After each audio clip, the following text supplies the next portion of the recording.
Palermo. Here. Rowe. Here. Bagley. Here. Harding. Here. Johnson. Here. Melton. Here. Mr. President. Here. So please stand for the Pledge of Allegiance, and then I'll give the opening remarks.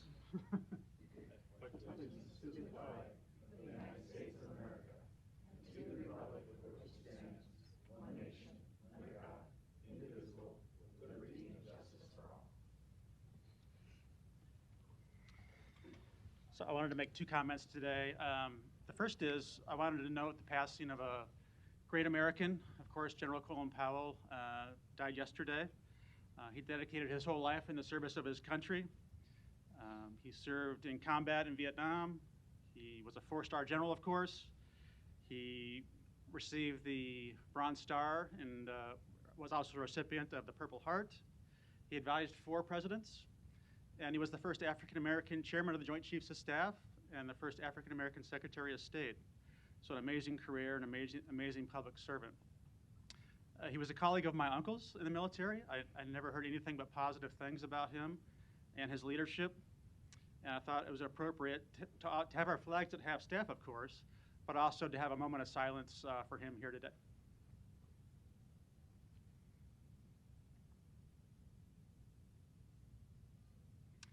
Thank you for that. And I also wanted to make one more note of congratulations to Matt Kuzy, who is named our new city attorney. You'll be seeing Matt a lot more frequently now, who has been our interim city attorney sitting behind us, but now is the permanent city attorney. He'll be here advising the city council every week, and we appreciate his guidance. He may have left the room for a minute, but we'll give him a round of applause anyway. Boy, he's not starting his first meeting off very well, is he?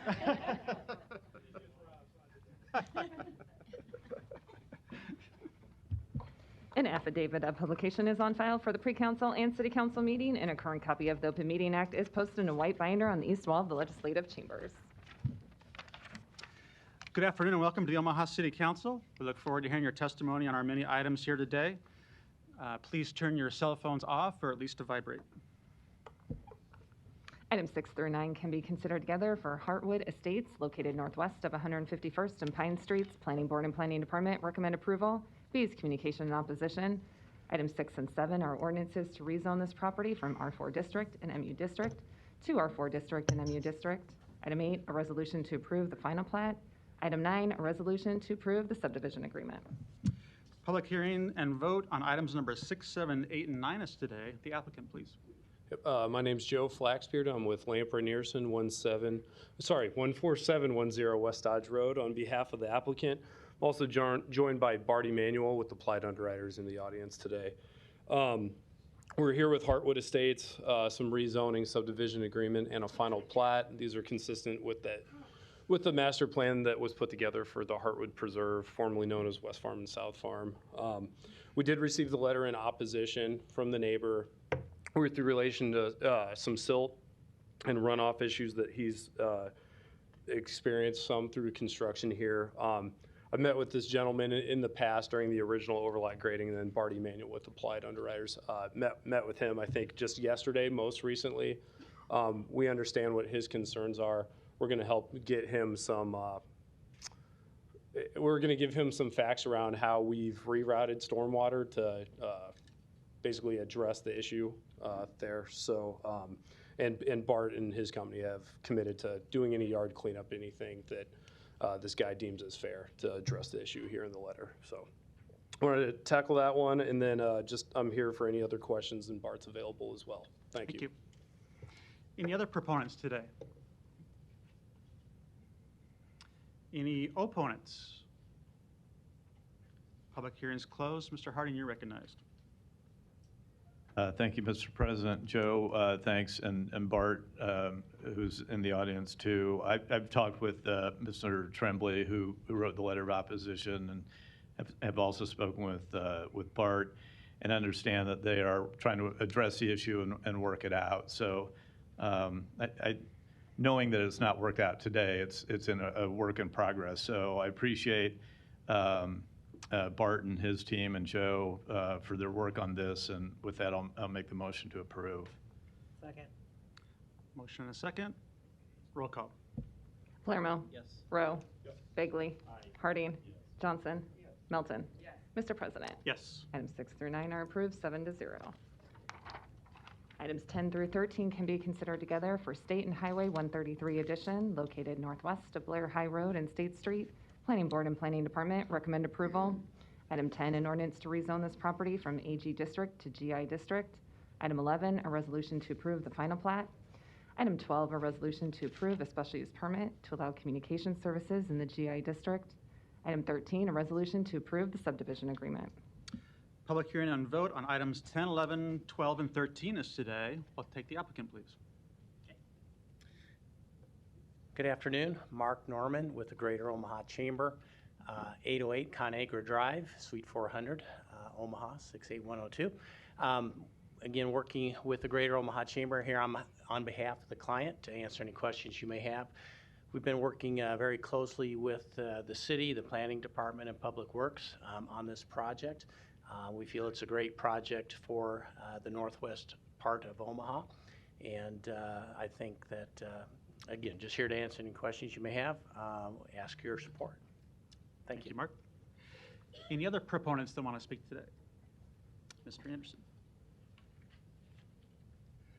Good afternoon, Mr. President, members of the council. Kevin Anderson, City of Omaha Mayor's Office, here in support and to make myself available for any questions. Thank you. Thank you. Any other proponents today?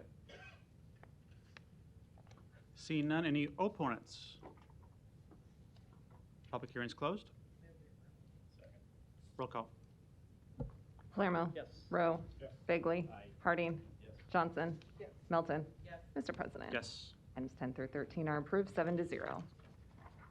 Item 14, a resolution to approve a community redevelopment area for the F Street to Big and Little Papillion Creek as described on the agenda. Public hearing and vote on number 14 is today. Proponents, please. Yes, good afternoon, Don Seaton, Omaha City Planning Department. Get this set up a little bit here. Okay, this item on the agenda asks the City Council to designate an area of Omaha as a community redevelopment area. And you see on the map here, these are existing designated CRAs within the City of Omaha, primarily in the older parts of Omaha, east of 72nd Street. These are areas where we want to encourage new economic development, redevelopment of some of our older areas.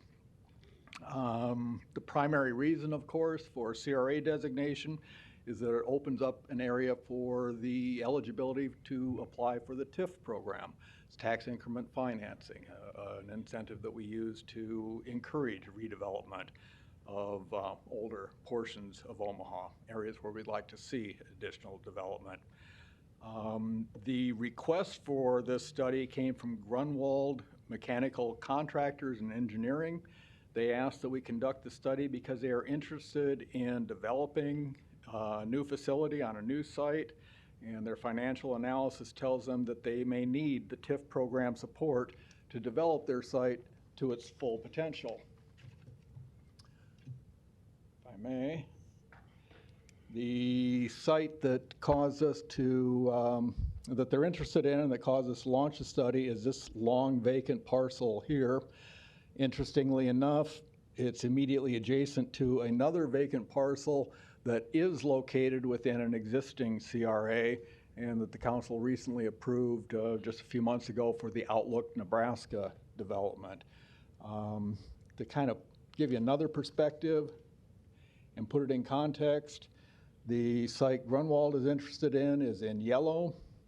The lavender sites or colors indicate existing CRA designations, and the red boundary is the area that we are recommending for designation today with today's action.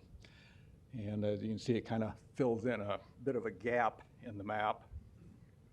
Okay, the criteria for designation is established in state community development law. The law refers to areas for a CRA as being blighted and substandard. There are very detailed and lengthy definitions of both terms, blighted and substandard. Those are laid out in detail along with the criteria for them in the report that you have in your packets, a report that incidentally is also available to the public online. For an area to be designated as a CRA, it must comply with the requirements of both definitions, blighted and substandard. Further complicating matters is that the blighted definition has a Part A and a Part B, and you must comply with both parts there. It gets rather involved, but I think it's laid out very clearly in the report. Hopefully you've had a chance to take a look at that. It is laid out in great detail. Some of the data that we use is quantifiable U.S. Census data. Some is a bit more qualitative data. That's data related to the condition of the area, conditions of the buildings, conditions of the infrastructure. There we use windshield surveys and data from the assessor's records to look at building condition data and the condition of the infrastructure. To jump ahead a little bit, the report shows how the study area meets both definitions. Our department began by looking at 2 entire census tracts and found that the entire census tracts, both of them qualified for CRA designation. We then narrowed the study down geographically to 2 census block groups, 1 block group in each of those 2 census tracts. And again, both the block groups were deemed eligible for designation. Ultimately, the area within the red boundary there, and also as Exhibit B, I think it is in your packets or in the report, is a bit smaller than those 2 block groups.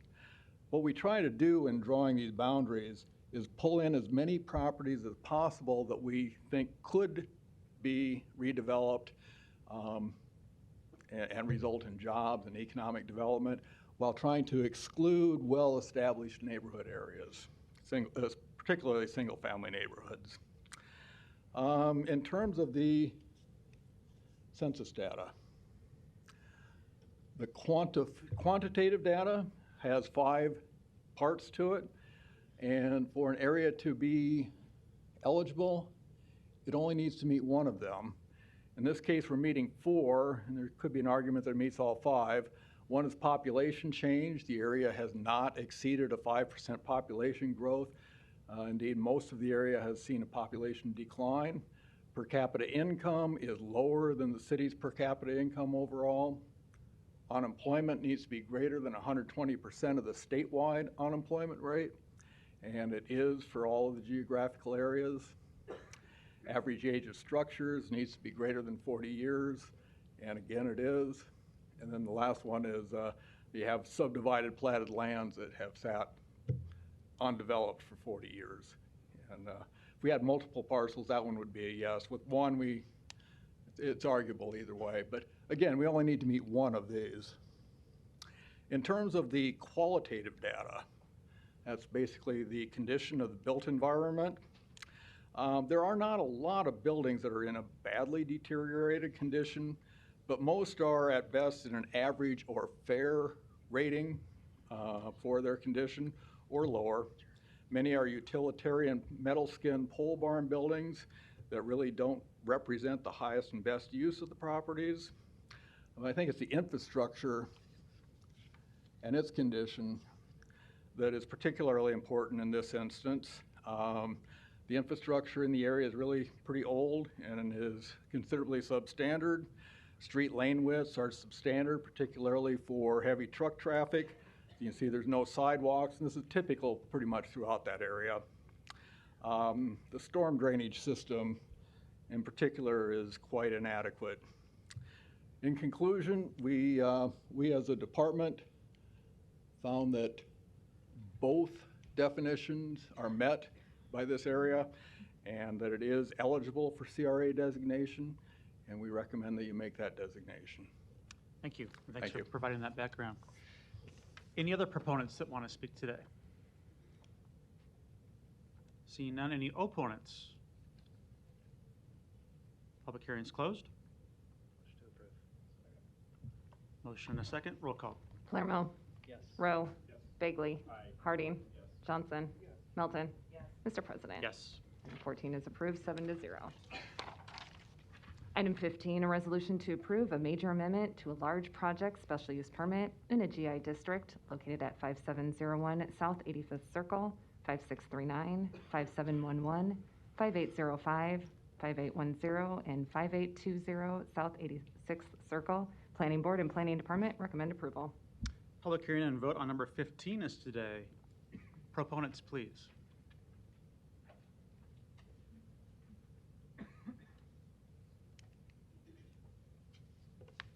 Good afternoon, I'm Mike Brandt with Kimley Horn, 767 Eustis Street, St. Paul, Minnesota. Here with Larry Wright from the Tribal Council. Here to answer any questions, give you a brief introduction to the project. You've seen this project several years ago in 2017, and again, I think the council approved it in 2018. There were some financial issues, so it was delayed, and they did an extension in 2020, and another extension in 2021 because of the delay with COVID. During the time with COVID, though, they discovered that the health clinic actually could double in size from 60,000 to 125,000 square feet, thus requiring a parking garage. So that's why we're before you here today to ask for an amendment to the agreement to provide a parking facility for this project. Thank you. Any other proponents that want to speak today? Seeing none, any opponents? Public hearing is closed. I'll just say before I call for a motion that it's gratifying to see the project moving forward and that you stayed true to it and stayed committed to it. And not only is it moving forward, but it's doubling in size, right? That's, I think, a very positive thing and definitely needed in our community. Roll call. Palermo. Yes. Rowe. Bagley. Harding. Johnson. Melton. Mr. President. Yes. Item 15 is approved, 7-0. Items 16 and 17 can be considered together for property located at 5020 Grand Avenue. Planning Board and Planning Department recommend approval. Resolutions to approve special use permits to allow large group living and emergency residential care in the R1 district. Public hearing and vote today on number 16 and 17. I'll take the applicant first, please. Good afternoon, Mr. President, council members. David Levy, Barrett Home Law Firm, 1700 Farnham Street. With me, I have Ashley Kuhn, president of Blair Freeman, 4616 Dodge Street. 4616 Dodge Street. We have other members of the project team here as well in case there are questions that Ashley and I cannot answer. I'll do a bit of an overview of the project, and then Ashley will talk to you about the many meetings that the team has had with the neighborhood and the responses to concerns that were brought up, and in particular some additional measures taken around security for the facility and between the facility and the neighborhood. Let me just start by saying this facility is really a unique, one of its kind, first of its kind facility in the nation, where it brings together on one site behavioral health, formal education, residential, recreation services, and also includes working with the families of the youths who are in the facility out in the community to really try and relieve pressure on the juvenile justice system, reduce recidivism, and change the outcome of the way that we address juvenile justice in some cases for the better through a comprehensive continuum of care type of services. Really a unique project, and in my opinion, we're fortunate to have it coming potentially here to Omaha. To the basics of the project, this is about a 10-acre site. It was formerly a church. The facility will use the church building and two new buildings totaling about 40,000 square feet. The use permits that are before you are for large group living for the residential part of the facility, which will accommodate up to 22 youths between 12 and 18 years of age, and emergency residential, which is really what covers the treatment, behavioral health treatment part of the facility. The Planning Commission unanimously recommended approval of this project, and with that, I'll turn it over to Ashley to talk again about community outreach and security, and we're certainly then happy to answer any questions. Thank you. So I briefly just wanted to talk through how our community engagement portion went. It was very important to my company as well as the project that we get the neighborhood's opinion and that we truly take those into factors as we were designing the project. First, I wanted to walk through what we did in terms of community engagement, we kind of came to a little bit of a unique situation with COVID. But we started with an email that went out to what we were told was the head of the neighborhood association. Unfortunately, we're not able to get anybody from the neighborhood association. That went out in February. In March, we then sent out postcards to the surrounding neighborhood, just letting people know that there was a project coming, that we would be in contact, and that we wanted to collect any information that could be provided in terms of emails and how folks wanted to be communicated with. At this time, we did ask, did people feel comfortable coming to meetings? The consensus was that they would prefer to wait further into the summer for COVID to get a little bit lighter before that they started in-person meetings. We then sent out another letter March 29th, just letting them know again that there was something coming out. On this letter, it had my cell phone number, gave a link to our website that just again gave our contact information to let people know that something was coming. We then started the community engagement meetings. We had one on July 14th, July 27th, August 23rd, and September 23rd. So we've had I take that back. We've had 3 to date. With that, we came to a list of things that the neighbors were concerned about and things that they had questions about. So we came up with a large list. This was the list. Green kind of shows where we came up to a consensus and where our project was able to make some changes or bend in terms of the neighborhood. Red was just something that couldn't be done. And yellow were things that we would need to coordinate with Public Works or Planning Department to see if something could happen. One of them that I want to point out in particular was that there was a concern that there was a gap in between our 2 buildings that would allow possibly for a child to run if they were being taken from one building to another. We did listen to that, take that in consideration, redesign the site so that there was a fence line there that was protective of that. We did also, the neighborhood had a serious concern about security and whether or not there was going to be a patrol that would go around the neighborhood. Originally, our organization wasn't sure if that was the correct answer. The neighborhood pushed for it, so we did agree that from 4 p.m. to 8 a.m. We would do security patrol and then revisit as a group between neighborhood association and this organization after 6 months. And so just wanted to let you know the community engagement. Also, again, wanted to let you know what the list of concerns was for the neighbors. I did have pictures of what the facility looked like. The goal was really to make it look residential, allow for it to look more like a school when you drove past. And so we've just got some quick photos to show what the campus will look like, interior and exterior.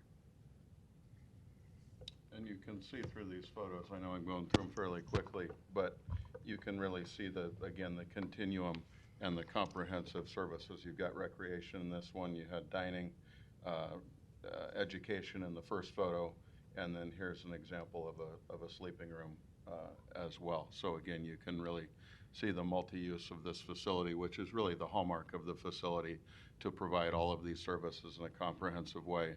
And then, as I mentioned before, also to include the outreach in the community with the family of the youth who are in the facility as well. So I think that's it for us. We're happy to answer any questions if you have them. And then I believe we've got 2 others that want to speak. All right, thank you. Thank you. Other proponents, please. Thank you. Mr. McMorris.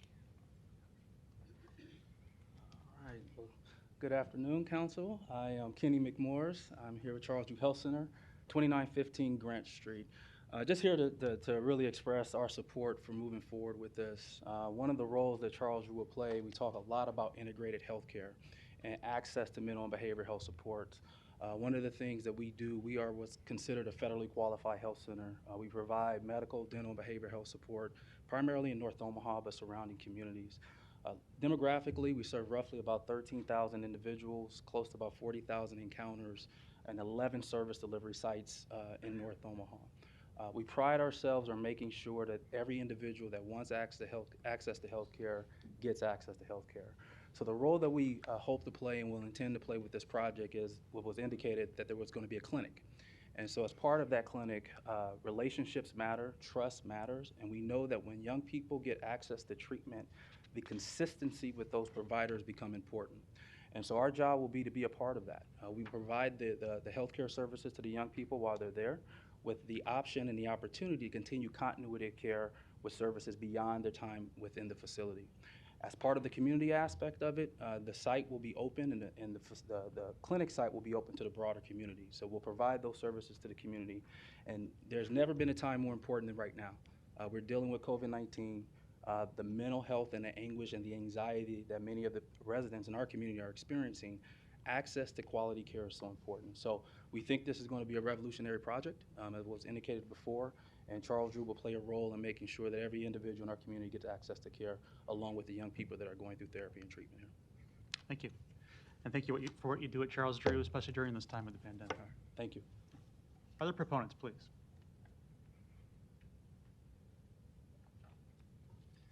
Good afternoon, Council. My name is Ken Zuha. I'm a pediatrician and addiction medicine physician. I work at the University of Nebraska Medical Center. I've been involved with caring for youth in the juvenile justice system and youth that we are considering in treatment since 2012. I started working at the Youth Rehabilitation Treatment Centers in Geneva and Kearney, as well as the Hastings facility, and then came to Nebraska, the University of Nebraska, to work in this facility. I continue to work with youth in the juvenile justice system as part of my care. And so I definitely have seen the youth that this facility will serve. I became a partner in this project early on, and my experience in treating youth in those facilities lent my services and my consultation to building this from the ground up, not only the facility, but the treatment services that this facility will provide.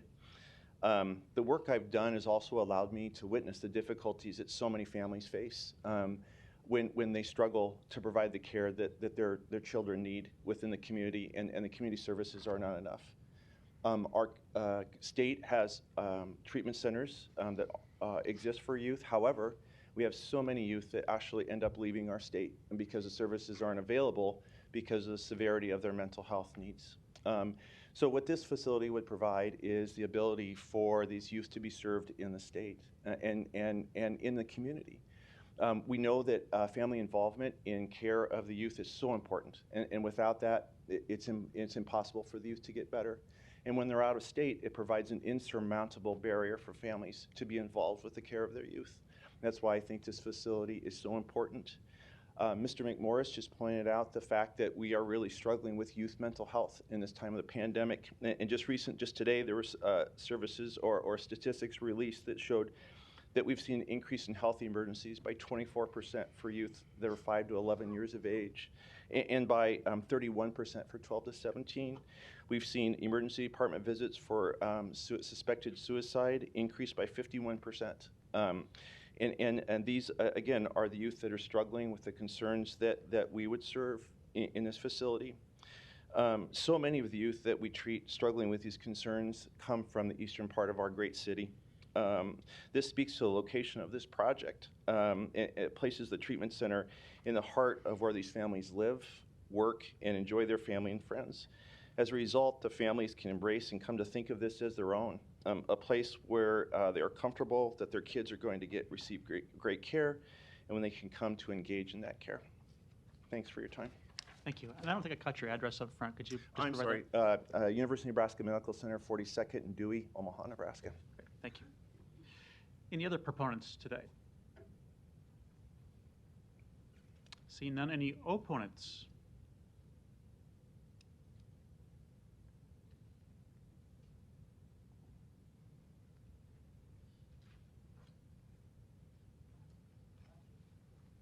Good afternoon. My name is Diane Watson Hodges, 5208 Larimore Avenue, Omaha, Nebraska. I have reached out to community leaders, my councilwoman, Juanita Johnson, when I heard about this development coming in my neighborhood. I called the mayor's office. I reached out to everyone in my community as far as the neighborhood association. No one was aware that this development was coming to our area. There was a stigma that you have to live, is it 300 feet from the development, which is outrageous. A lot of people weren't aware of it until I made those phone calls. I'm a senior citizen. I've been living in the community for over, excuse me, I'm a little nervous. But I've been living in the community doing fine. for over 25 years. This is my dream home. It's a senior citizen development right across the street, and I'm concerned with the youth coming to our community. I've opposed it from day one. I submitted a letter to the planning department. I don't know if you all got a chance to review it, July 15th. I asked that copies be sent to everyone. I just want to express my concerns. I've also worked with Ashley, attending the meetings, expressing that I didn't want this development to come into my community. Frankly, now that I'm a senior citizen, when I go to the doctor's office, he asks me, do you feel safe in your home? Yes, I do. But when this development comes to my community, I don't know if I'll be safe to have my door open, my garage door open. Frankly, I'm scared to death. So I just want to express that to all of you, and thank you for hearing my words. Thank you. I'm sure there'll be some follow-up questions we'll have here in a minute. Next opponent, please.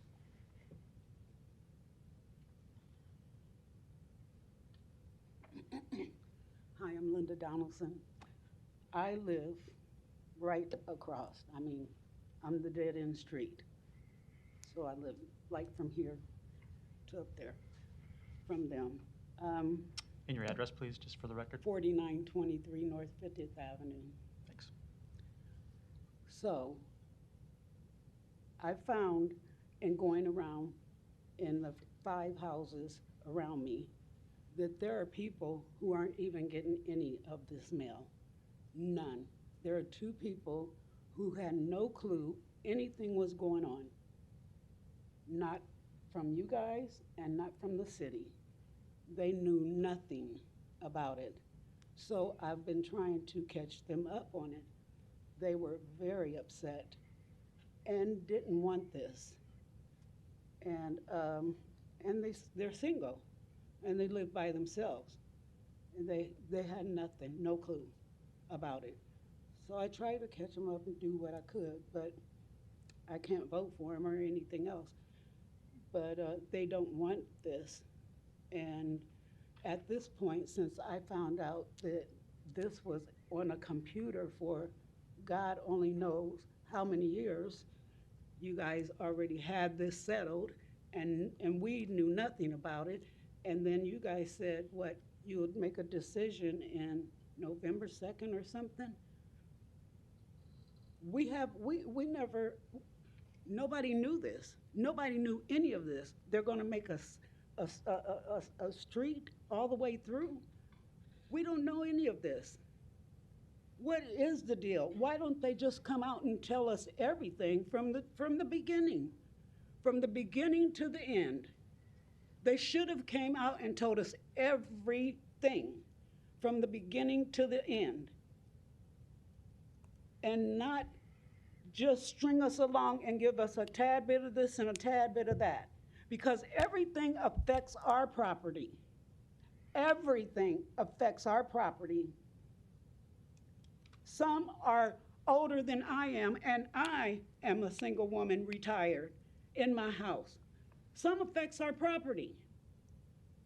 And we need to know. We need to understand. And yes, the meetings, I go to every one of them. I'm right across the street. I'm right across. I go to every single meeting. I listen, I listen, I listen. I got promises from these people, promises, promises, promises. And then they come back and tell me, I'm sorry, Linda, we can't do that. But you sit in my kitchen, you and your secretary, and you promise me these things, and you tell me you're gonna do these things for us to help us, to make us more safe, or to help us fix our house up just a little bit, and then, I'm sorry, you can't do that. Don't do that to people. Don't promise people things that you can't deliver. Don't do that. And that place where you guys are taking, that temple, that worshiping, A church wanted that place. This I know for sure. And wanted to buy it. But guess who outbid them? Give me a break. Just tell us all the truth. Yes. Hi. Tell us all the truth at one time. At one time. Spread it out. And give us the whole truth and nothing but the truth. And far as all the, what do you call them, heads of the, what was you looking for? The man of the hour, whoever, there's lots of them. But they just didn't get together. And there's lots of them. And we can get them all together to do a meeting. We can get them all together. I mean, I have been walking around neighborhoods and showing them these papers, and these people are not happy. They are not happy about what's going on over there. These people are truly not happy. I copied my paper about this. They are sick about it. First of all, they feel like you guys are desecrating that church. Second of all, they feel like, oh no, too close to them, too close to the nursing home. There's too many other buildings outside with huge space. And really there is. I saw one out on 152nd. But it's okay to do that to the church, but y'all do what you want to do anyway. And this is a done deal, and we already know that anyway. And to cut a street between my house and 50th Avenue, those people are truly upset. They had never wanted a street there. But y'all go ahead. But tell us all the truth. From the beginning, the truth when y'all started this project, from the date, because y'all started it years ago, and give us all that truth. And then you hired these people. This didn't just start now. Give us that truth from then to now. And what they're trying, these two people are trying to tell us now. Give us all of it. Give us all of it. Don't let us just, okay, okay, here's another map that we don't understand. No. I want to know what's going on. Okay. Simple as that. Thank you so much, and I didn't mean to blow up or anything else, but God bless you all. Thank you. Thanks for the testimony. Any other opponents here today?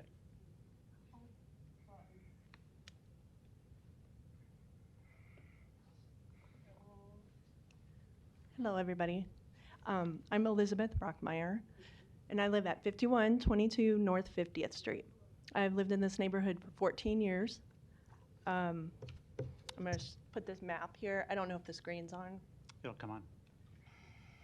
I just want to point out, I wrote a letter yesterday, and I sent it to the clerk, and I was wondering if you all received it. Yes. Okay, great, thanks. Because I wasn't going to come, but my fellow neighbors were urging me, so I said, okay, I'm here. I'm not going to be able to say everything I want to say. That's why I wrote the letter. And so many of you have already up here have read it, I hope, and heard some of this. I just want to point out, here's the proposed site.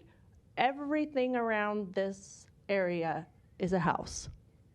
It's a residence. If this was in your neighborhood, would you want this right in your backyard? I just want you to think about this. I realize that it's close to Ames in the Ames corridor where there's plenty of commercial space. As the group pointed out once before, the green space is ideal. It is centrally located, as the doctor mentioned.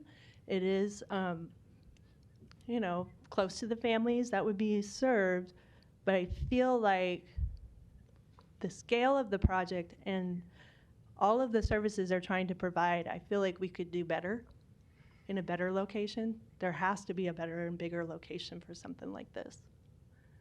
I really just feel like it's a great idea, it's a great project. I'm not dismissing the need for it and that our young people need this kind of service. I just think maybe the collaboration with other groups in the community, that's a lot of what Linda is trying to express and the other neighbors in the community, is that we don't know anything about what collaboration took place before this project was developed. We don't know who was spoken to in the community as far as other agencies and organizations serving youth, providing these same needs, the mental health treatment, the education, the recreational facilities.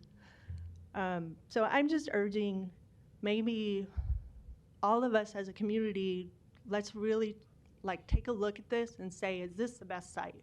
Is this the best we can come up with? I've already kind of outlined my points in my letter about why I wouldn't want it in my backyard, and I'm going to say that, not in my backyard. But I think every one of us would feel that if this was coming into your backyard. And that's what it feels like, because this is a predominantly residential area. There's no stores, there's no commercial space in here. This has been a buffer for us from the Ames Street corridor, and we already have a lot of congestion, a lot of traffic, and a lot of issues with that. It's hard to walk in our neighborhood, which is kind of a shame, because it's a really nice area full of residential homes. We should be able to walk safely. None of that mitigation I talked about in that letter has been done, and I would just urge if as we go forward, please consider that as well, and how we can make more speed bumps, make the area safer, please. It's something that needs to go hand in hand with any future development in that area. Thank you. Thank you. Any other opponents that want to speak today? Seeing none, we'll close the public hearing. Councilmember Johnson, you're recognized. Thank you. Thank you, everyone. I would like to, at this time, thank Charles Drew Health Center and also UNO, University Medical Center, for bringing forth their expertise regarding this facility and taking the time out of your busy schedule to come here and testify that information with this group.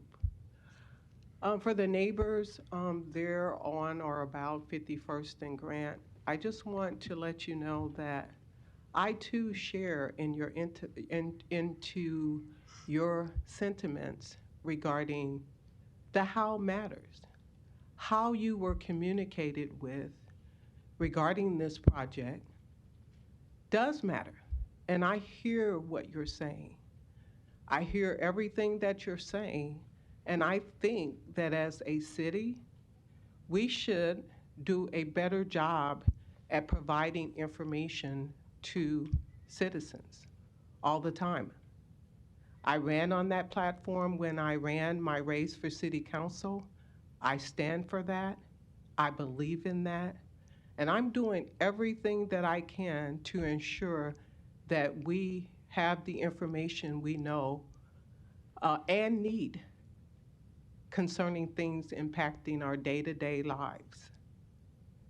So with that being said, I also would like to thank Blair and Freeman for their consideration of the neighborhood.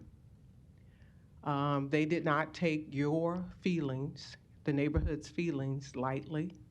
They did not ignore your concerns. They talked with you guys. They worked out certain conditions. They tried to do things to be more user-friendly. And now they have agreed to provide security from 4 p.m. in the evening to 8 a.m. the following day, and this will be 7 days a week. That's what we would have. Now, we know that the youth in District 2, we have a lot of individuals that do need these services. And this is the first of its kind that we're providing these services in Omaha, Nebraska. So I understand that the shock of having this in our community is a little bit different. It's unusual. But we also have to be concerned about our youth. What do? We need them to be productive citizens in the world as well. And we are a community that stick together and work together and band together and help with deficiencies. And yes, right now the youth are a real huge concern in District 2. It's our responsibility to help and help as much as we can. Yes, this is going to be a stretch in District 2, in your neighborhood. And again, the how does matter. I believe that wholeheartedly. We could have done this approach a lot differently. We could have did it a lot better. But we have the information in front of us now. Where do we go? What do we do? Blair and Freeman have agreed to provide the security. They've met with you guys and talked to you and tried to work with you. And they did an awesome job in doing that. So at this time, I will have to go ahead and vote to approve this. Thank you. Is that a motion? That's a motion to approve. Thank you. There's a motion and a second. Ms. Freeman, I'll just ask you a couple questions too before we vote here. I also appreciate the outreach you did, and as Councilmember Johnson knows, there can never be too much of that in a neighborhood on any project, and especially a project like this one. So I wanted to give you just a second to address that security issue that Councilmember Johnson mentioned, because I think that was a discussion that happened this morning that she brought up, and I think everyone has agreed to, but it's an addition to what we've seen so far in this special use permit. So I just wanted to give you a chance to affirm those hours of operation for security, and that will be a part of your permit situation going forward. Yeah, so two of our community And I need meetings. your name for that. Sorry, for the record. Ashley Kuhn, 4616 Dodge Street. Two of the meetings that we had, it was concern about overnight and activities that would happen when it was dark, and that it was an older neighborhood. And so we have since agreed 4 p.m., so basically let out of school until 8 a.m. when our trained staff would be back in the facility at a larger mass of staff would be back in the building, is what we've agreed to. Okay, thank you. And I think the other documentation you submitted for the public record is quite detailed on just about everything else around the facility, which is important in a case like this. And we also provided the neighborhood with a security plan of A to Z of the site. Thank you. And I very much agree with the need, as expressed by Councilmember Johnson and others, that I've talked about a lot from this seat. The need in behavioral health in our community is tremendous. This is only one part of that puzzle. We'll talk a little bit later in this meeting about ARPA funding as well. I think that's a huge opportunity for our community, city, county, and state to make progress in this area too, in addition to this project. But that's one of the reasons why I'll be supportive here today as well. Thank you. Thank you. No more lights? Roll call. Palermo. Yes. Rowe. Bagley. Aye. Harding. Yes. Johnson. Yes. Melton. Mr. President. Yes. Items 16 and 17 are approved 7-0. Item 18, to consider a Class C liquor license application for Cajun Crab and Pho located at 346 North Saddle Creek Road. Public hearing and vote on number 18 is today. Proponents, please. Good afternoon. My name is Hongbin Lee. The address is 346 North Saddle Creek Road. There's a new restaurant. It's for the seafood restaurant, Cajun Crab and Pho. So I applied the Nicorette for the beer. So that's it. Great. Thank you. Any other proponents here today? Seeing none, any opponents? Public hearing's closed. Mr. Bagley, you're recognized. Thanks, Mr. President. That is a strip mall there where I used to shop as a kid with Hinky Dinky and Walgreens and Target, so it's transformed. So I wish you the best of luck as you move in there. And that's a good area. There's a lot of development going on, so I think you'll do well there. I wish you the best of luck. Yes, there is, yeah, I will do it that word. Is that a motion? I make a motion to accept that number 18. Second. Roll call. Palermo. Yes. Rowe. Bagley. Harding. Yes. Johnson. Yes. Melton. Yes. Mr. President. Yes. Item 18 is Thank approved, you. 7-0. Consent agenda. Any member of the City Council may cause any item placed on the consent agenda to be removed. Items removed from the consent agenda shall be taken up by the City Council immediately following the consent agenda in the order in which they were removed, unless otherwise provided by the City Council Rules of Order. The public hearing on agenda items number 19 through 25 were held on October 5th. Roll call. Palermo. Yes. Rowe. Bagley. Harding. Johnson. Melton. Mr. President. Yes. Motion passed, 7-0. There's been a request to remove items number 29 through 32 from the consent agenda, so we'll take those separately after we take these first items. So the public hearings on agenda items number 26 through 28 and 33 through 41 are today. If you wish to address the City Council regarding these items, please come to the microphone, indicate the agenda item number you wish to address, identify yourself by name, address, who you represent, and if you are a proponent or an opponent. Seeing none, public hearings are closed. I'll recognize Councilmember Harding. Thank you, Mr.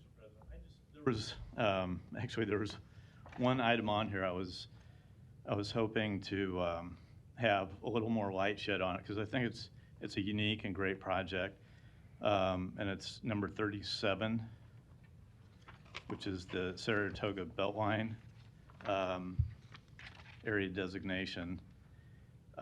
This was initiated by Gayla Lee Chambers, and she's really done a heck of a job of studying the history of the area. She bought the old Omaha Housing Authority building up in this area, which got her to investigate more in the area and look at opportunities or ways that that state historic tax credits might be able to be used.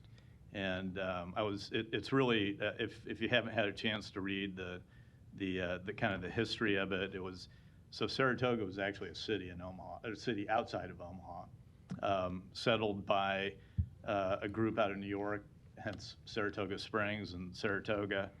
Then the city of Omaha annexed it in 1877.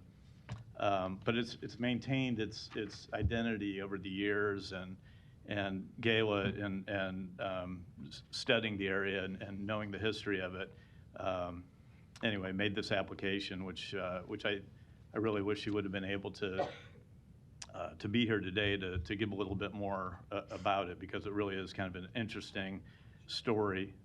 She is here. Where? Oh, there you are, Gayla. I'm sorry. I waved at you earlier, and then did you want to come down and say anything? Oh. I waved at you earlier, and I didn't have my glasses on. I'm sorry.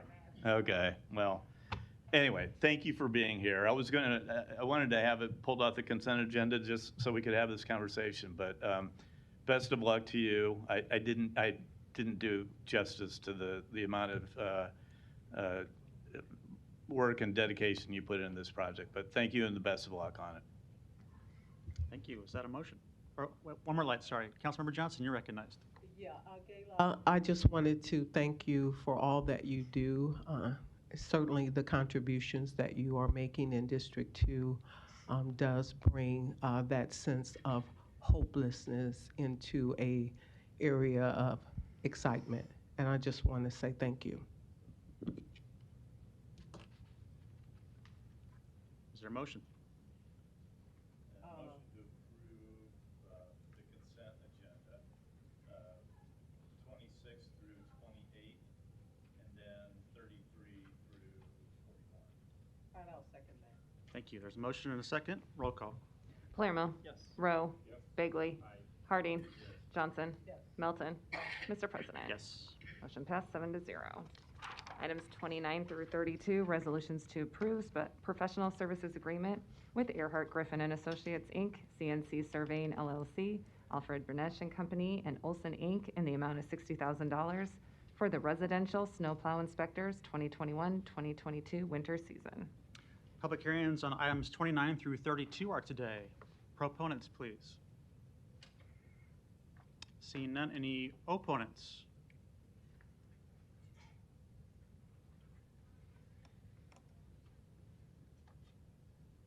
Sarah Johnson, 2316 North 52nd Street. I think I'm actually a proponent. I didn't figure it out in time. I do have some questions, so I'm grateful that they got pulled off the consent agenda. I just wanted to bring up when we're talking about snow removal, how important it is if there are inspections being done. I'm excited about this prospect because I'm not representing Mode Shift Omaha today. I am representing myself, but as someone who cares a lot about mobility equity, our sidewalks get completely ignored and they're an afterthought. And so if we're going to be inspecting the way that our snowplow situation is done, that's awesome, because then maybe we could pay a little bit more attention to pedestrian issues, particularly along transit lines, just something that I'd like to bring up. So hope there's some more conversation about what exactly this is going to entail, but I hope that it will result in better mobility for everyone, no matter the way they get around. Thank you. Thank you. Let the record reflect she was a proponent. We'll take any other opponents now. Seeing none, public hearing is closed. Councilmember Palermo, you're recognized. Thank you, Mr. President. So here we are again, another year, and I was the one to ask to have these pulled off. Just as we discussed in years past with these professional service agreements, and normally you hear me advocate on behalf of employees at a lower level, but today I'm here to talk about how we're lacking, obviously, employees in the management level. Because in the job description of the foreman within street maintenance division, this falls right in line with the requirements that falls in line with their job. There is some questions I do have, and I think what I'd like to start with is Public Works. Todd Fitzer, Public Works. Yeah, Mr. Fitzer, I'd like to ask you the process of snow has fallen. We're over a couple inches. We see the need to send out the private contractors within the residential area, and snowplow operations have taken place, and now these professional service agreements are intact, and you have somebody come out and inspect. What's the process? Tell me about if what are the inspectors looking for, and what happens if the inspector finds a problem within the streets of the contractors that we have hired to snowplow them? What they're looking for is that the streets have been cleared in the residential areas behind the private contractors that we hire to come into those areas. If they find a discrepancy that something has not been cleared or not been taken care of to their satisfaction, they would reach out to a foreman and or all the way up to the superintendent or street maintenance engineer to report that there was a discrepancy, and they would either have to go back and address that, or street maintenance would address it, and a pay adjustment would be made for that private contractor. So possibly there could be an issue with the street, but ultimately it gets directed to street maintenance, who in return would send out a city snowplow driver to fix the problem? There's a couple of ways it could be handled. The private contractor could be, if they were still in the area, they would be notified. They could go back and address it, or we would have a city plow address it. Okay, so let me ask you a question. 29 through 32, the lowest amount for this professional service agreement is $96 an hour. And the highest price is $118 an hour. That's $118 an hour. Is it just based on what the company is? How did we decide, or why is there the difference in this exact same job duty? It's set up on a bid basis, so they come in and propose for the quadrants and the prices. And it's a situation where it's their company overhead, and it's their price for doing this type of service. It's similar to our construction administration. That varies as well when we do construction projects in the summertime for road construction, bridges, things like that. Okay. And continuing on with streets and complaints, I looked up the mayor's hotline involving snow issues. And looking back to 2018, we had 2,600 complaints. Now, I can't tell you if them are on majors, secondaries, residentials, and of course that only is to the mayor's hotline. That's not to us. That's not from different avenues of complaints coming in. And in 2019, there was 3,700 complaints. And last year, 2020 calendar year, there was 1,900 complaints. If I base it off of what the complaints I receive are, a majority of them come from residential areas. That and the fact that for us to, once a snow accumulation has got to a certain point, we at the city have to make sure that it's taken care of curb to curb on our major roads before we give the residents that chance to clear their sidewalks. And hopefully by that time, the contractors have also completed. But my point is, I have to assume a lot of these are from residential, which means them are coming right to the mayor's hotline. They're bypassing the babysitter we're paying to look over the contractor, and ultimately the city is going out and taking care of a lot of these problems themselves. And when they come in and they get an address, I'm sure they just don't come in and say, okay, the complaint's at 3610 Orchard. They probably do the whole block. And the reason being is because when you hire contractors in a pickup, it isn't the time of the snow, it's the quality of service you receive. Pickups, no matter the size, half ton, quarter ton, whatever, 1 ton, the plows and the equipment just don't take care of the streets the way the city equipment would. And I'll tell you where I'm going with this. So we haven't fulfilled our job as a city, as a broken record, to hear me say we don't have as many city employees in these spots manning these city plows, because on each occurrence that there's snow, and on average, if we're 30-some people short, that's 30-some pieces of equipment plus that are sitting in these district yards empty that could be taking care of this. Not to mention, we could pull people from sewer or traffic or wherever to man this equipment. And what that would do is it would actually,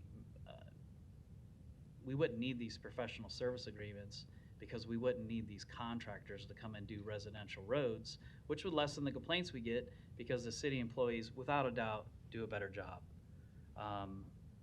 Overall, our snow operations and procedure needs an overhaul, and it could easily start with not spending this $250,000 to pay somebody who ultimately will get back to the supervisor or whoever's on call, to get to a foreman, to get it back to a city employee to actually go do the job right.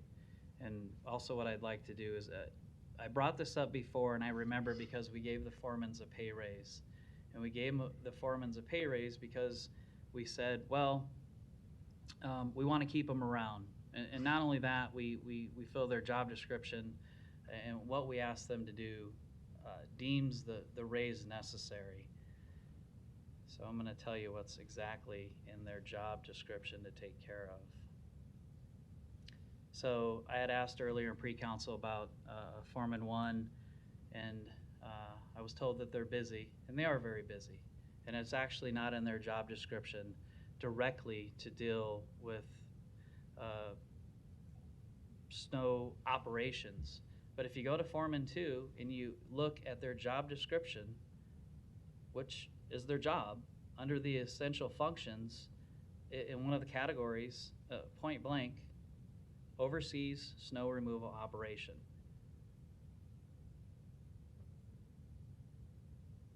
I'm not done, I'm just scrolling. And if we go into the Foreman 3 category, and we go under nature of work, and you're saying, why are you reading this? Because this is what we're paying the outside contractor to do. We're already paying a city employee to do it. So why are we paying somebody else to do it? So for the Foreman 3,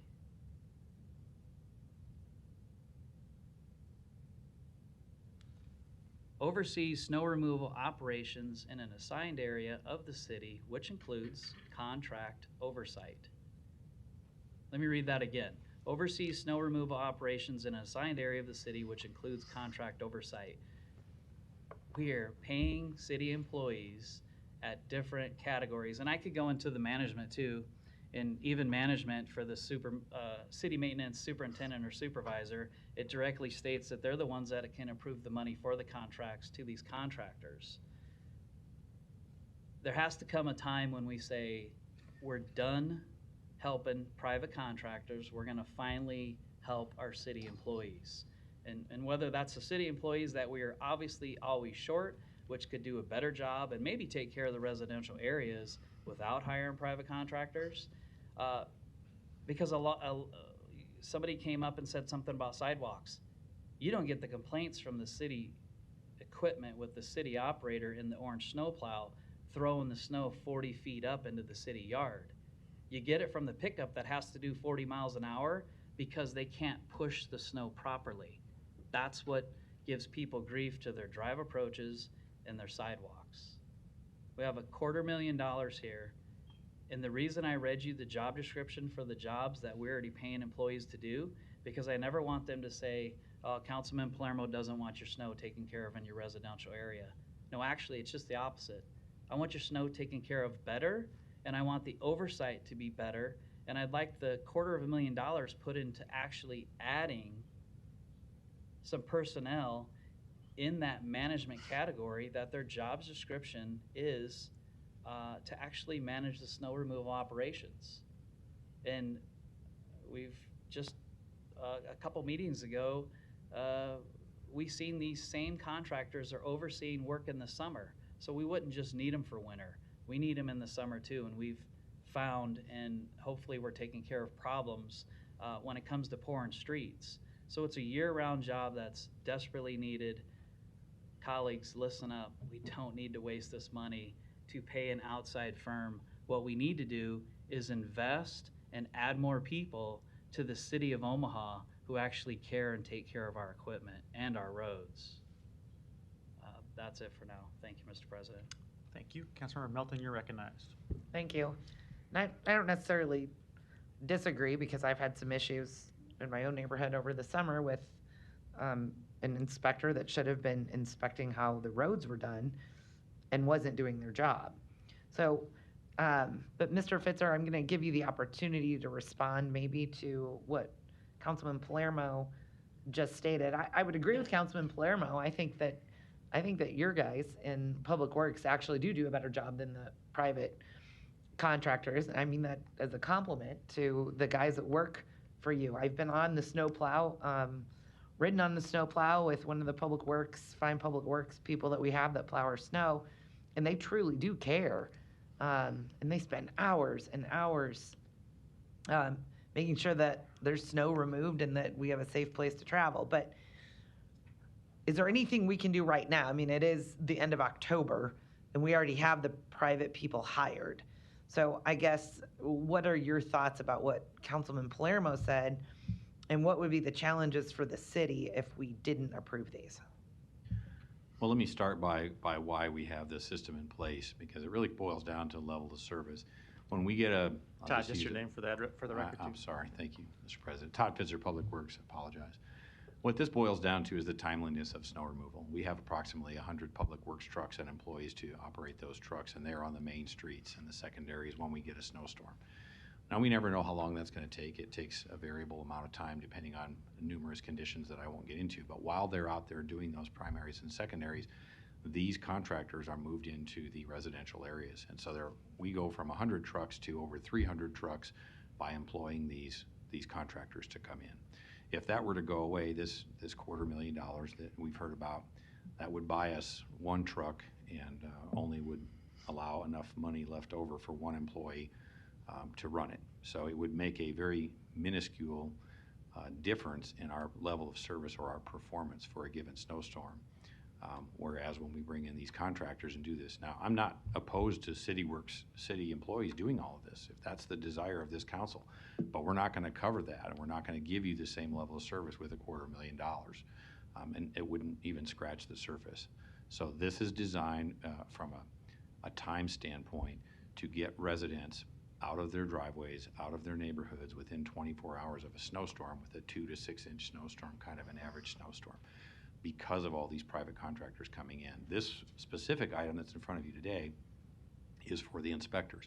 And when you triple the amount of trucks on the street, bringing them into these residential areas, we have 5,000 lane miles, as you all know, of streets to plow when it snows. And that requires, we only have 5 district foremen, so that requires more people to come in. So what you're buying here is approximately 40 people who come in only when it snows. That's the only time we call them. We're calling the contractors in, we need the inspectors. The rest of the time, we're not paying them. And if we don't use them, we only call them in 3 times. This is a not to exceed amount. It's not a guaranteed amount. It's only how much they come in and how much time they charge us. So it takes care of that peak, is the best way I can try to describe it to you.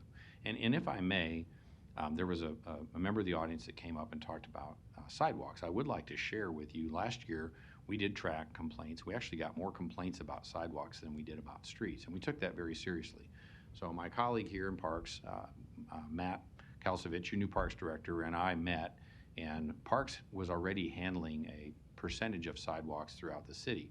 What they didn't have was the right kind of equipment to do some of that heavy lifting when we got that big snow in February.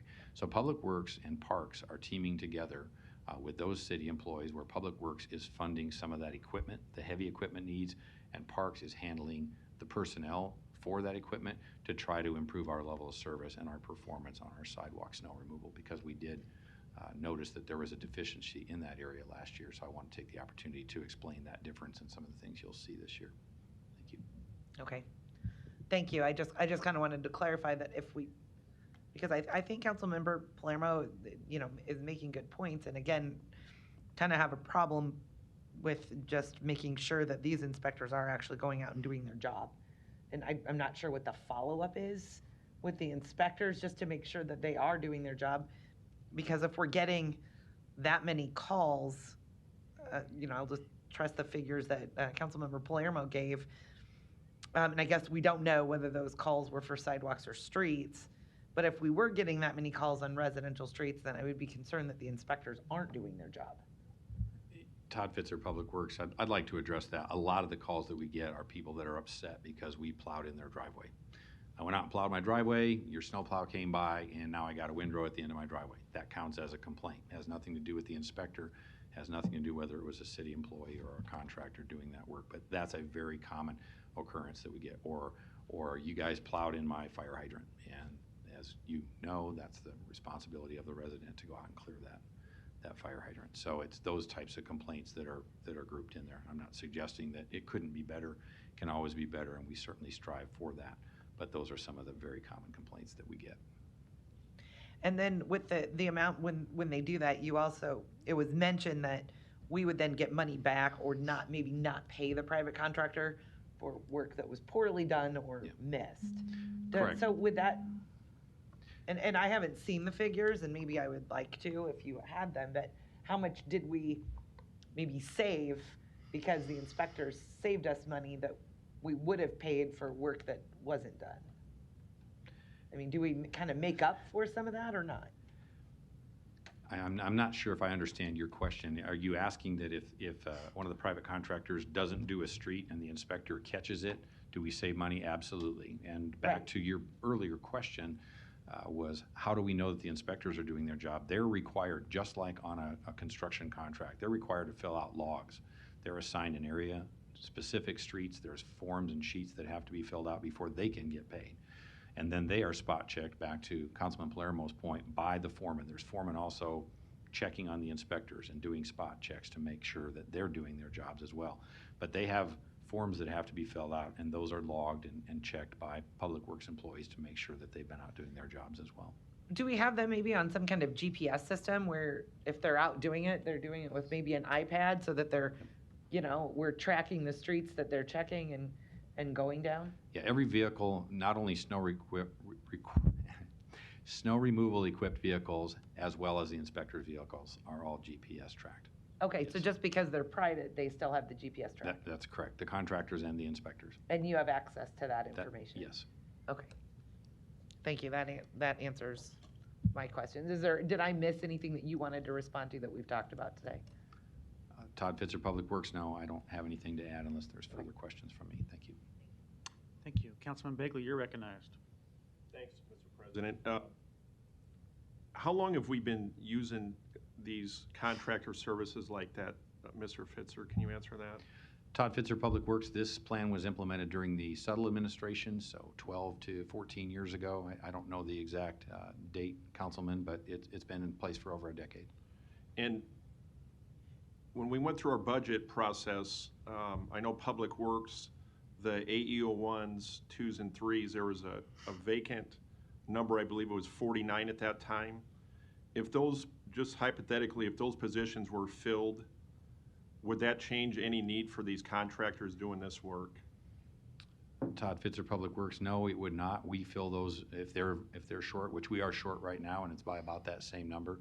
As Councilman Palermo indicated earlier, we bring people in from traffic and we bring people in from sewers and parks and other areas to keep those trucks moving. So if those positions were all filled with AEOs, that would be preferable, and I would like to see us achieve that goal, but it would not change the need for the contractors.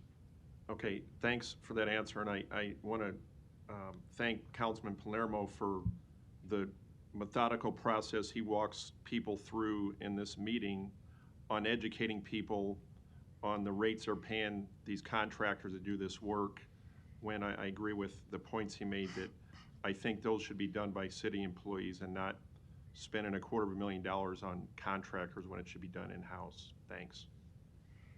Thank you. Ms. Johnson, you're recognized. Mr. Fitzer, you said that there were several complaints made, one of them being customers would call in because the snow would be plowed into their driveways, things like that.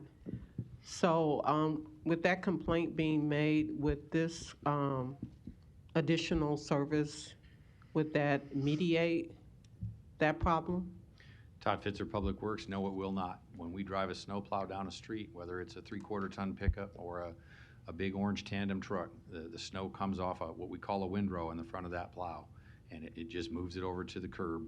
And if your driveway's already been plowed, you're going to have a windrow at the end of the driveway. There's nothing we can really do about that. We do train our drivers specifically in cul-de-sacs and things where they're moving back and forth to try to minimize or avoid that as best they can. But when you're driving down a normal street, the snow comes off the end of that plow and moves over to the curbside. Do you train your contractors to do the same? Yes, we do. We have training classes with all of our contractors, and when they get new drivers in, they're required to attend some of that training before they go out the first time. Well, I've witnessed some of your contractors that will plow when they see a driveway has already been cleaned. How do we, as customers, report that? Oh, You mean if they, to clarify your question, if they plow snow back across the driveway? yes, customers get out early in the morning and clean up their driveways and remove the snow out of their driveways, and then contractors come around and then plow back into those driveways. That has always and will always happen. I don't know how else to say it. When we drive a snow plow down a street, snow comes off the end of the plow and it ends up at the curbside. And if your driveway is at that curbside, you're going to have a windrow of snow across your driveway, whether you've plowed it or not. We simply don't have the equipment or manpower to go clean out tens of thousands of driveways individually as we plow our streets. We would never get our streets done. But in some areas, I'm not talking about city plows, I'm talking about contractors with a truck, and they have a blade where they can have the blade turn forward, sideways, etc. Some streets have streets that is only occupied by one side of the street, and yet they choose to plow into a driveway as opposed to the street that is not occupied with the driveway. Todd, so that becomes a training issue, and I'm just asking, if they're being educated on, being courteous on that effort. Todd Fitzer, Public Works, absolutely, that's ongoing. We are always reaching out, myself included. When it snows, I still get in my truck and go around and take pictures and call foremen and do things like that and take every opportunity. I have neighbors that are not bashful because they know where I work and what I do, to come over and tell me that it's the worst job of plowing they've seen in their 40 years in the neighborhood. So we are always trying to do better. But back to your point, even though they do have articulated blades, they also don't necessarily have time to clean out, each and every driveway as they go around a cul-de-sac. Sometimes there is residual snow that gets placed back in front of the driveway as they plow that cul-de-sac. Thank you. You're welcome. Thank you. Mr. Palermo, you're recognized. Thank you, Mr. President. I just wanted to follow back around on the original intent with the agreement. We've already approved the contractors for this year. We know why they're in place. Unfortunately, they're going to have to remain in place until we get serious about hiring the AEO1s who we've been lacking for quite some time. And there was some points made up that I didn't bring with each contractor we hire is required to have GPS on their vehicle, which would make it even easier for a couple foreman ones that we would hire. I think the comment was made, we would only get one employee in one truck for $240,000. That's not true. I mean, there's just absolutely no way. For one, we have tons of equipment sitting there because of the lack of employees that we could easily put employees in, and foreman ones don't make that much money, although sometimes they obviously deserve it. So we could get into the technicalities of where the complaints come with snow removal operations, and probably being the only person here or in the back row, maybe except for the new city attorney. He's kind of boots on the ground that have actually, that was a joke, Matt, actually, yeah, maybe, have actually driven a snow plow. I know where a lot of the complaints come, and again, they come from a snow plow not being able to get all the way down to the ground with the freeze and thaw we have. It gets warm, it fluffs up, it freezes up. Ultimately, at the end of the day, when the snow operations are done, we send our city equipment back through all the residential areas just about anyway. And maybe those people would disagree, but that's the truth. By the time you get through all the complaints, all the different lane miles, by the turns you make around schools and churches, we've covered all the lane miles within the city with the city plow anyway. But back on point with what we're here for, I want everyone to know that if this doesn't get approved, we still have employees who are paid by us, all of us, to inspect the work that's being done by the contractors. That's already going to go through. I'm going to work within the committee to see what we can do and change the needle to get more city employees back into taking care of this. I think it would reduce the complaints. The complaints I pulled were directly off the mayor's hotline, which is great at keeping stats. I can tell you last year, last month, 2 years ago, gives you the year. It makes it very easy to find the snow issues. So what this agreement is for we're going to pay a contractor to babysit a contractor, but ultimately we're responsible with our city foreman and our city snowplows to take care of the problems that we receive as council members. And you're gonna get them. If you haven't got them, which 3 you haven't, you're gonna get them. And at the end of the day, you can't blame the contractor. The only recourse you have is to say, hey, Public Works, please send out a plow driver and take care of this road that maybe was missed. And keep in mind, when you get into them heavy snows, they may look like they were missed, but they probably weren't. But the bottom line is the contractors just don't have the equipment. So 240 grand. We could certainly put that back in our budget and work on hiring more management to actually do this, knowing that every single contractor has GPS on their vehicle. They have a map. We can see where they've been. And if you're only focusing on the complaints, you could get there even quicker. We already have the pickups for Public Works foremen. They're four-wheel drives. They're bought and paid for. They're sitting there. I'm just done with these agreements that I know are not necessary. They're not necessary in the summer. They're not necessary in the winter. I could go on and on and on, but I don't see any more lights. I'm going to make a motion to deny 29 through 32. There's a motion. Is there a second? I'll second. Motion and a second. Roll call. Palermo. Yes. Rowe. No. Bagley. Aye. Harding. Johnson. Yes. Melton. Mr. President. No. Motion fails 3 to 4. Roll call. Hang on. Palermo. No. Rowe. Yes. Bagley. No. Harding. Yes. Johnson. No. Melton. Mr. President. Yes. Motion passes 4 to 3.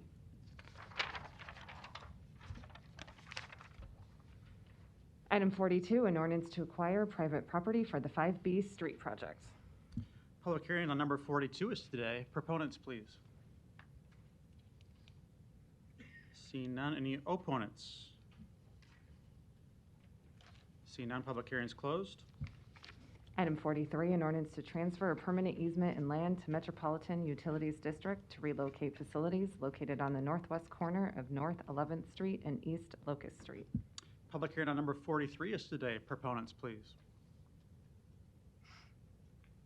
Seeing none, any opponents? Public hearing is closed.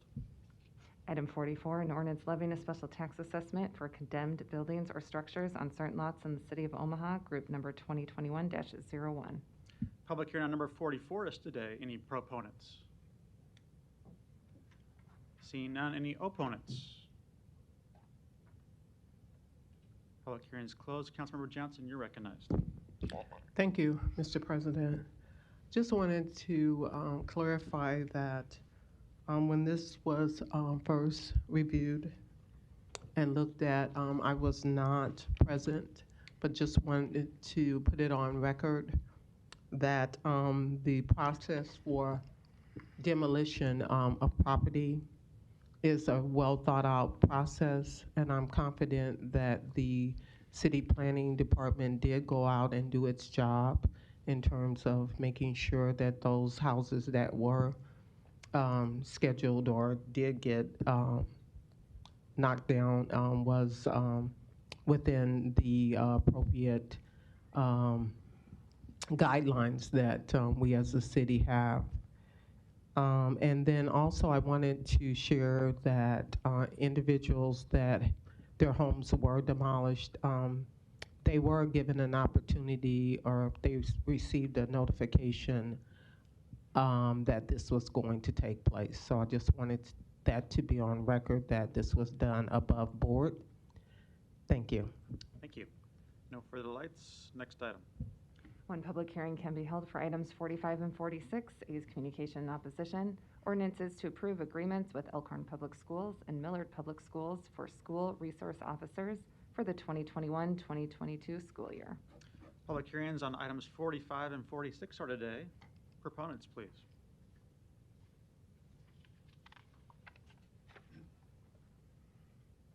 Hello, I'm Lieutenant Charles Abbott, the Omaha Police Department, 505 South 15th Street. I'm here to answer any questions in regards to 45 and 46. Thank you, Lieutenant. Any other proponents today?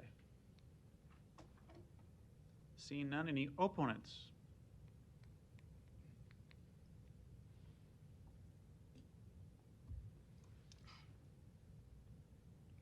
Sarah Johnson, 2316 North 52nd Street. I just, first of all, I don't think SROs in schools are a good idea.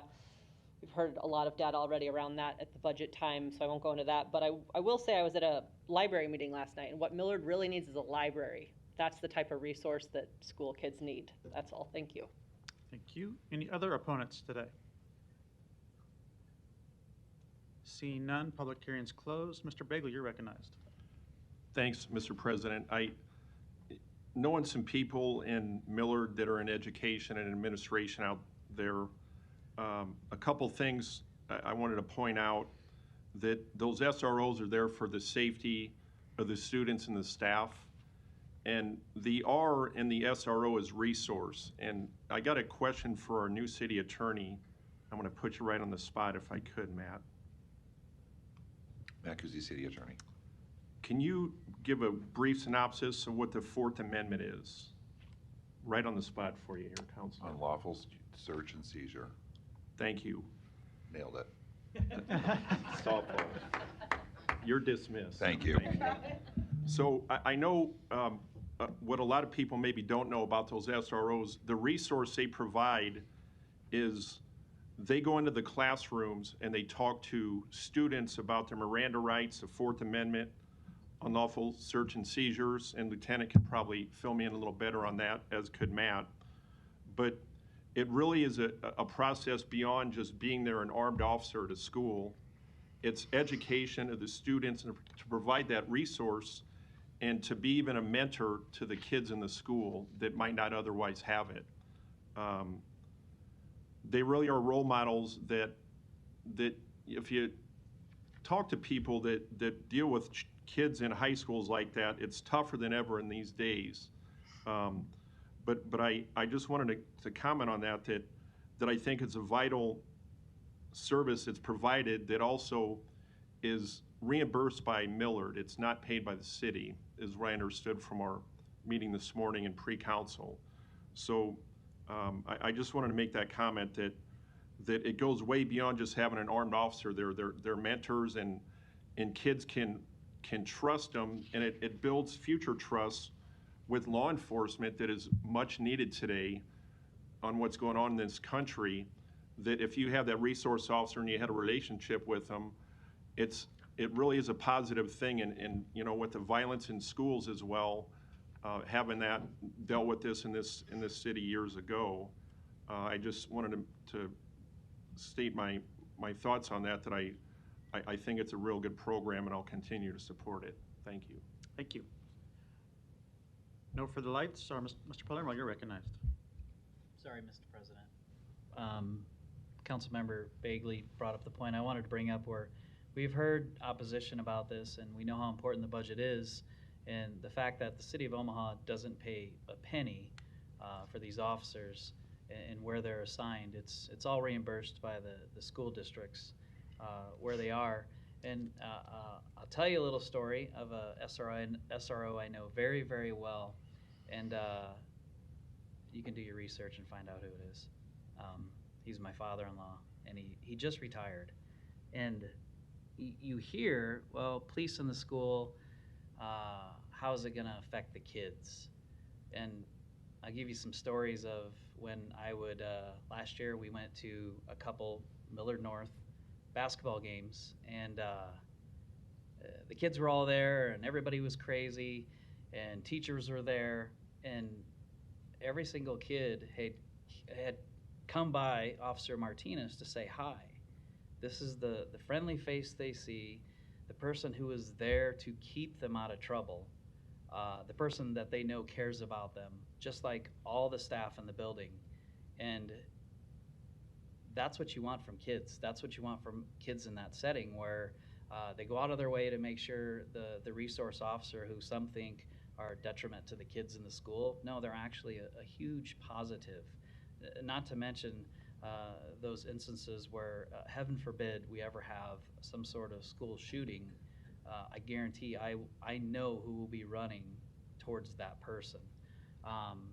So with that, and there's many stories like that, being out in public with him, and if we honestly thought that seeing police officers in uniform in a school was a bad thing, or maybe it provoked kids or encouraged them that maybe, well, let's do something bad, well then, how's that any different from PACE, where we have 6,000 kids that have law enforcement officers there in uniform working on the community policing that we have in this community, where you can go anywhere in north, south Omaha, even out west, and these kids will come up to officers on a daily basis in their car with their PACE shirt on and tell them hi, where they wouldn't have said hi before. It's no different than the SRO out in public, at a basketball game, at a sporting event, and they go up and tell this officer hi. They're respected. They know they're there for their safety. And I just think when we hear that it's not necessary, it's just so far out there. And it certainly is nothing of what you hear with being a detriment to these kids. So for everybody that's on here, I appreciate it. I appreciate that we continue to see these on the agenda. Thank you. Thank you. Next item. Item 47, an ordinance to approve a 5-year universal forensic extraction device agreement with Celebrate Inc. for the Digital Forensic Squad. Public hearing on number 47 is today. Proponents, please. Seeing none, any opponents? Public hearing is closed. Item 48, an ordinance to approve a service contract with Deloitte & Touche LLP to provide services related to the coronavirus state and local fiscal recovery fund in the amount not to exceed $250,000. Public hearing on number 48 is today. Proponents, please. Mr. Curtis. I'm Steve Curtis, the Finance Director, and I'm here as a proponent for agenda item number 48. As you may know, this ordinance approves a service contract between the City of Omaha and Deloitte for services related to the ARPA, or American Rescue Plan. The American Rescue Plan of 21 gave the City of Omaha federal funds. We've gotten about $56 million, with another $56 million to come in about 5 more months. The initial term of this contract is October 21 through September 30 of 22. For this, they'll provide administrative services, guidance, assistance to comply with the federal requirements and regulations under the ARPA Act. It's an amount not to exceed $250,000, and that was a little bit of a ballpark. I think the county spent about $1.3 million with Deloitte on CARES funding, and half of that was because Deloitte actually ran part of their, I believe it was a rental assistance program for a period of time. It's contemplated that the individual programs that are selected for ARPA will be expenditures that will be brought before this body for your approval once Deloitte has taken a look and your input's been solicited, I know, over the past. Funds, as a reminder under the ARPA Act, are to support, these are the 5 areas that they included in the actual federal passed legislation, is to support COVID-19 related public health expenditures, to address negative economic impacts caused by the public health emergency, to replace public sector revenue, provide premium pay, and to invest in water, sewer, and broadband infrastructure. So with that, I would ask for your approval. Thank you. Any other proponents today? Seeing none, any opponents?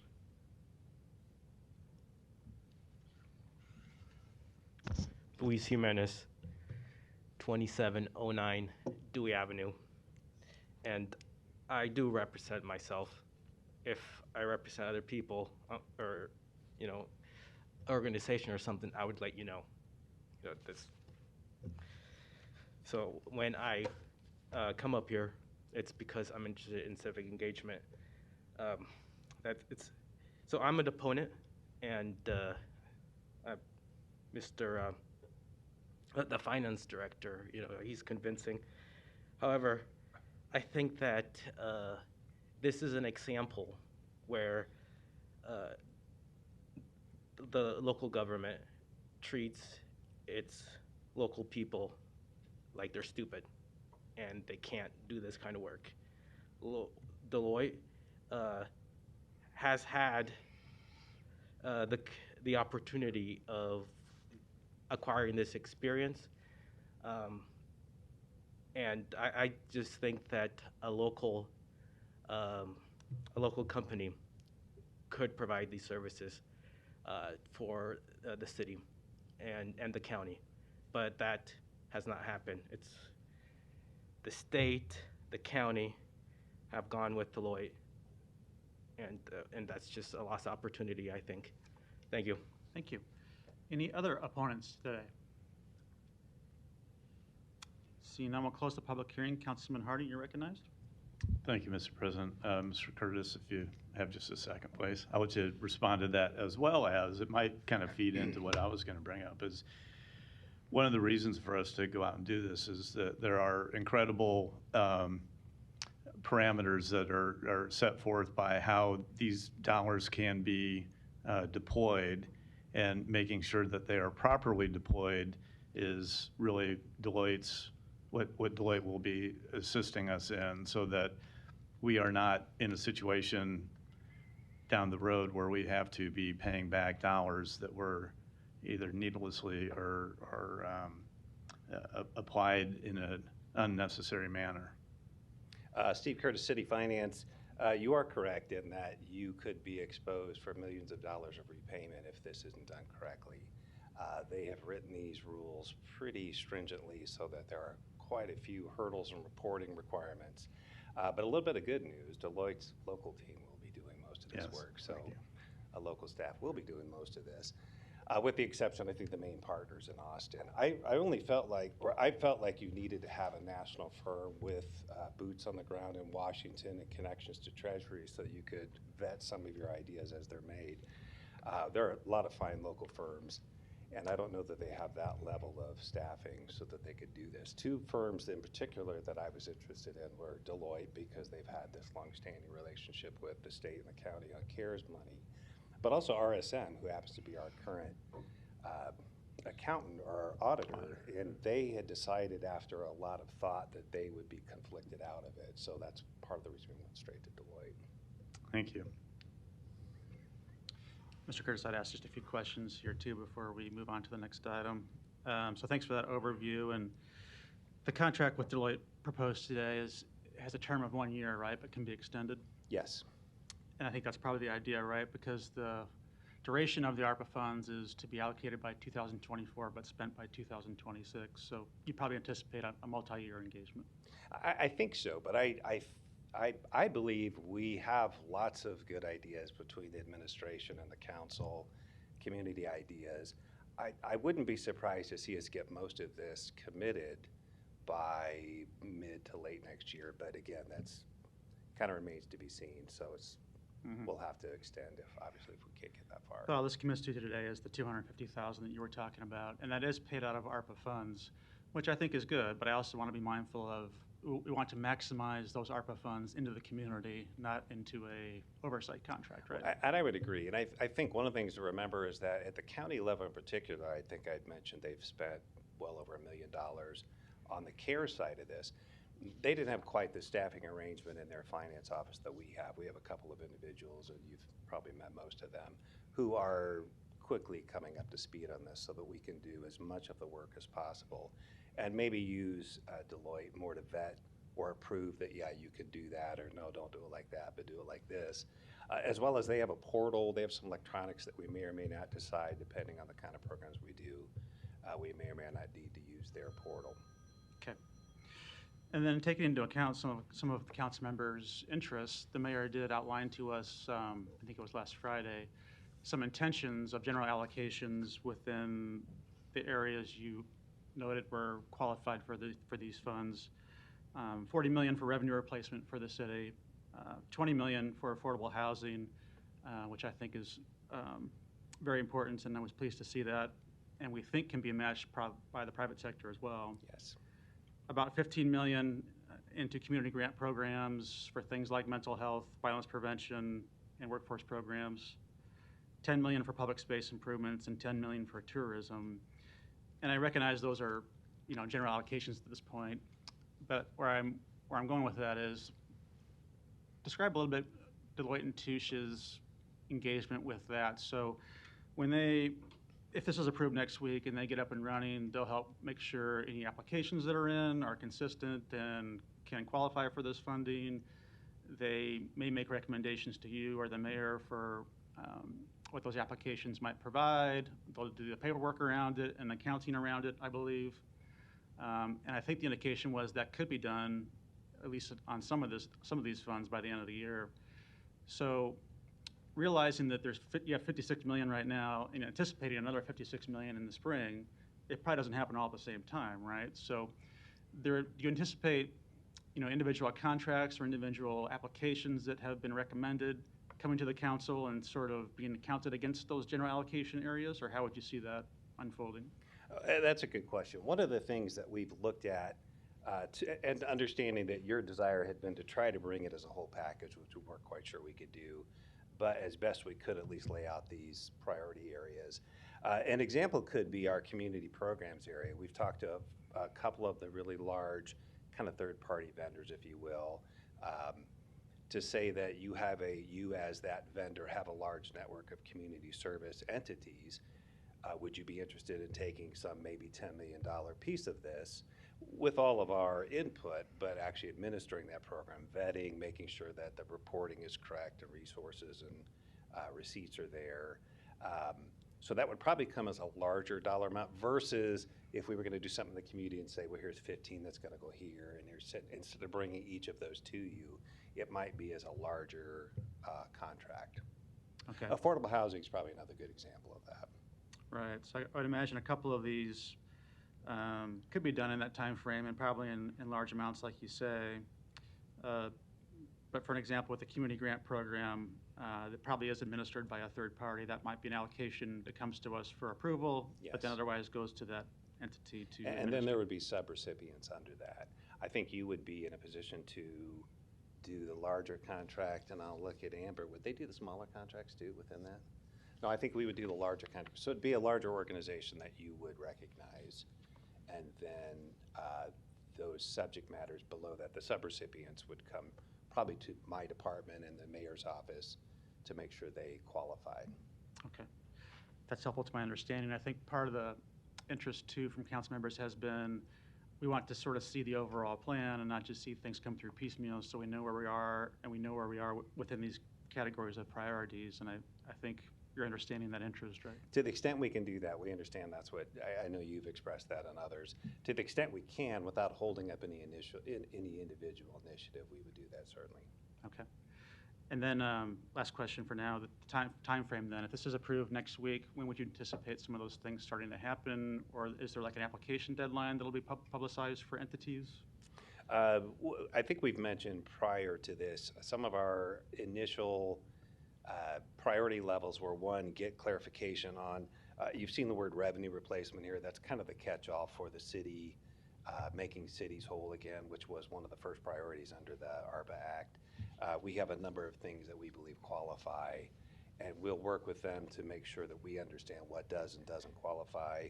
Another one that we've talked about is tourism, getting our hotels in particular back up and running, and getting some funding back into the CBB. So we'll probably work with them to say which parts of this work. I think affordable housing has moved down the path pretty well. We might be able to vet a lot of that with them. And some of the ideas that we're having on the community services might also be able to be vetted with them.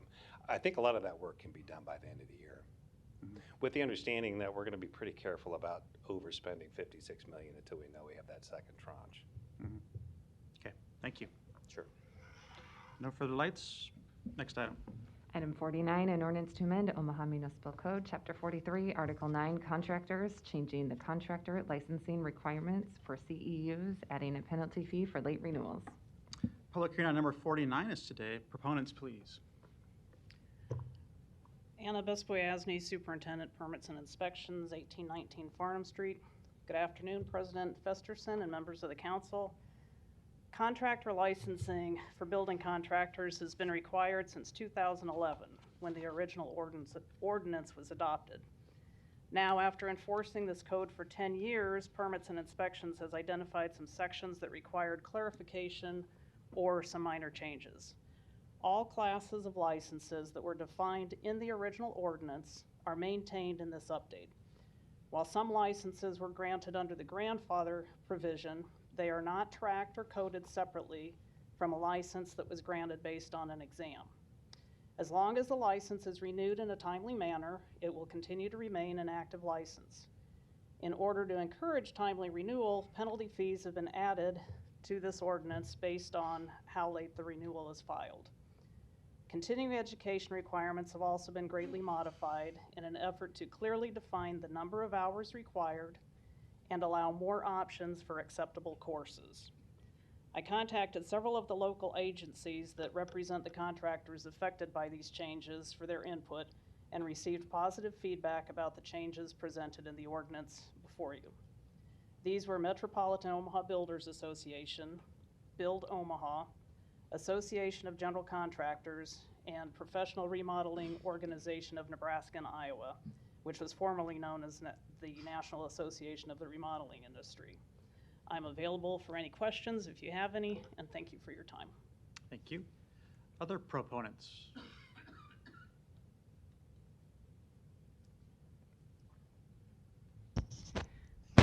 Good afternoon. I'm Jaylene Ellenstein with the Metro Omaha Builders Association, address 2637 South 158th Plaza, Omaha 68130. On behalf of the Metro Omaha Builders Association and our 350 members, we're in favor of the ordinance to amend Chapter 43 of the Municipal Code. We feel that the principles of the ordinance falls in line with MOBA's desire to protect the public's health and safety. Thank you. Thank you. Other proponents today? Seeing none opponents. Mr. Love. Thank you. My name is Preston Love Jr. My address is 6021 Villa DeSante Drive. I'm here, quite frankly, I'm not sure if I'm an opponent or a proponent, because I'm not sure of the clarity of this proposed ordinance on the impact to small and emerging businesses, specifically those in North Omaha. I'm here as an advocate for them. I must say that I have been involved with the original SEB ordinance and was, quite frankly, part of the thinking process and the development process from the outside of the ordinance. And it had great potential and some mixed success. But the bottom line is hasn't worked well for many of the small contractors and emerging businesses. And may I say that at the time that there became a frenzy about the licensing, I, along with many of the smaller contractors, I don't want to say we opposed the idea, but we did in a way because of the impact that it would have on the small and emerging businesses. And it turns out that our prospect of the licensing was correct. It has had not a good effect on the small emerging contractors. So when we look at what's being proposed, the question is, what is the impact on the small and emerging business? And that's why I'm here. I must say that as an advocate for years for them, I know and can tell you straight up that they have not grown. Many of them have failed. Many of them have been relegated to handymen, and some of them have just lost, because of the lack of business volume, their capacity. And so it has been feeding on itself for years, and licensing has been a part, not the problem, but a part of the problem. So I come to you to say, what is the impact of this, what looks like a small change, on these small contractors? And in my conversations, especially when I realized that this was on the agenda in the last couple of days, I have been trying, prior to me knowing even that this existed, to get a meeting with some of the key players in the city, planning, the human relations, and others, to talk this through. And so I was a little shocked that we had this to deal with right now. So I come to you respectfully to ask that you postpone your vote on this issue for maybe 2 or 3 weeks and allow me, and quite frankly, not just me, but me and others, to have some meetings with public relations and planning to see and talk through the impact. Hopefully that I will be standing with you as a proponent after that, but that I think that I would ask that you take me seriously and that we don't want to have a negative impact as it relates to the licensing. I don't want to prolong the conversation, but the licensing hasn't worked because of how it has to be occurred, and it's a little difficult for the smaller businesses. It's easy for the large contractors to assign a staff to go study and prepare for the tests, and it's easy to reach down in a pretty big bucket of money and pay the fees. But for the small and emerging contractor who's out doing what he's doing, he didn't have the time to really even focus on what he needs to focus on to get the license. And there is another discussion we could have, and I hope that we will have, on the whole idea of grandfathering. We have so many of our small contractors who have been in business for 20, 30 years and need really to be grandfathered up in a way that could make sense. That's a discussion that we can have positively and proactively. So my request, respectfully, is that it be put off for 2 or 3 weeks. I have talked to a couple of you about setting up that meeting, and I think we have an agreement on that. And I have talked to some of the parties within the staff. And so I think it will happen. And so that's what I've requested. Thank you. Thanks for being here. I know we talked about this yesterday. I'm going to follow up with you here in a minute about both the grandfathering issue and the small emerging business issue. But before I do that, I'll check and see if there's any other opponents that are here today. Seeing none, I'll close the public hearing, and I do traditionally recognize other council members first. So Councilmember Harding, you're recognized. Thanks, Mr. President. And Preston, good to see you. Good seeing you. By the way, and just for the record too, this isn't going to be voted on today regardless. Okay. It's Well, only the public hearing for it, so. Yes, I'm really asking technically that it not be voted on in the next meeting. Okay. Which would be the 3rd. So, yeah.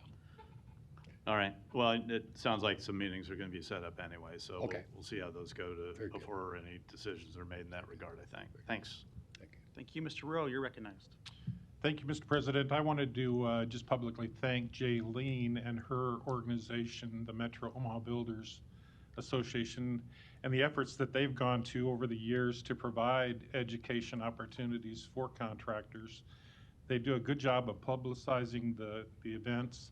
They're affordable and they're well attended. And so I just want to thank MOBA for their efforts since 2011. Thank you. And I would just add that Councilmember Johnson and I talked this morning about these issues, and want to follow up with you, Mr. Love, on both items in terms of the grandfathering issue in this ordinance, but then also potential small emerging business changes to that ordinance that you may find beneficial, and some issues that I know we believe we need to address to make it effective going past this calendar year. And to your point, helping companies that are still involved and have qualified to participate, not just aging out arbitrarily because they haven't grown, given some timeframes that are in there, because we want to make sure those companies still can participate and have city business that they're very much entitled to. Anna, if I could ask you just a couple questions about the grandfathering issue for now that isn't here. So Mr. Love and I talked last night, and when you first look at this ordinance, it is a bit confusing because in section 43-278, it does strike out a number of paragraphs that were originally meant to grandfather folks into the licensing issue. I worked with Mr. Love at the time to make sure that was in here, and I just wanted you to confirm for us that that program is not going away. Anyone who is already grandfathered is still grandfathered. It's just that this language is antiquated because it talks about a September 1st, 2012 timeframe, right? Correct. Yeah, anyone who was applied under the original ordinance to be grandfathered and received that grandfathered license, they already have their license. So this provision expired in 2012. Those licenses, as long as they're keeping them active and renewing them every year, or every 3 years, excuse me, when their expiration comes up, then their license would be continued and it would still be active. So whoever is grandfathered already remains to be grandfathered. We don't track them separately, so I couldn't tell you who might have received a grandfather license versus who might have tested for that license. It's all in one big pot of information.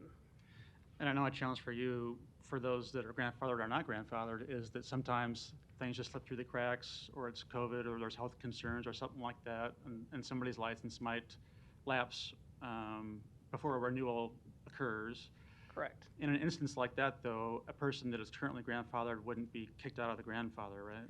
They wouldn't be kicked out of the grandfather. We do have a, there is a section in the original ordinance which is not highly used. I don't know if it's ever been used, but it is for an inactive license. So if someone could foresee that they were going to be unable to renew their license, they could apply for an inactive license, and we would have that on record. And by applying for the inactive license, they would not have to provide the bond and insurance that's required for an active license. So it gives them a little bit of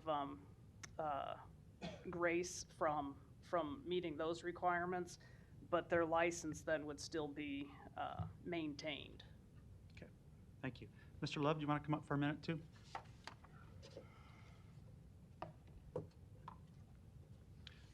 I wanted to see if that addressed your grandfathering questions for now, even though I think you have some additional ideas that might make it better, right? I do have additional ideas, but I want to augment what you just said. Makes sense. But where there is still not clarity, because I think embedded in that is the assumption that everyone who wanted to and could be grandfathered has done so. And that's, and what the reverse of that is there's still part of the smaller contractors who never played the card, who still want to. I see. And so I want to make sure that we don't close that door to them. So that's part of the discussion. And your name and address, just for the record, I didn't ask you for the second time. Yes. My name, again, it's changed since I was up. But it's Preston Love Jr. My address also 6021 Villa de Sante Drive. Thank you. And then Anna, maybe one more time on that point, because that is a reasonable point. I think in the permit and licensing ordinance here right now, it did have a time frame by which someone had to apply to be grandfathered. So is that no longer happening? Anna Vespoyasny, Planning Department. Correct.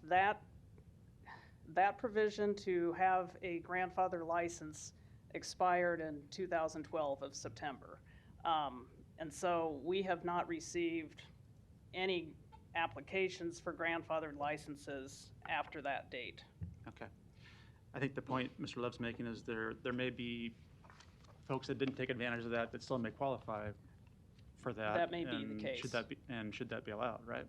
Well, yeah, that would be up to you. Okay. And you'd be willing to sit down with us and Mr. Love to talk this through? And, oh, absolutely. And I know Mr. Thompson's here too, the SCB ordinance probably too, and some of the things we're thinking about there. I think that'd be some worthwhile conversations. Right. Okay. Thank you. I appreciate it. No further lights. Next item. Item 50, an ordinance to establish a Class B flammable liquids storage district to be known as District Number B-209, located at 8601 North 117th Street. Public hearing on number 50 is today. Are there any proponents? Seeing none, any opponents? Public hearing is closed. Item 51, an ordinance to approve various purpose and refunding bonds, tax exempt series 2021A, and general obligation refunding bonds, taxable series 2021B, in the amount of $168,400,000. Public hearing on number 51 is today. Any proponents? Seeing none, any opponents? Public hearing is closed. Non-action items, items 52 through 104, do not require public hearing or city council consideration at this meeting, but will be placed on a future agenda for public hearing and or vote. The reason for non-action is noted after the item on the agenda, as well as the date the item is expected to appear on agenda for consideration. Motion to adjourn? Second, roll call. Palermo. Yes. Rowe. Bagley. Harding. Johnson. Melton. Mr. President. Yes. Motion passed 7-0. Meeting is adjourned at 4:05.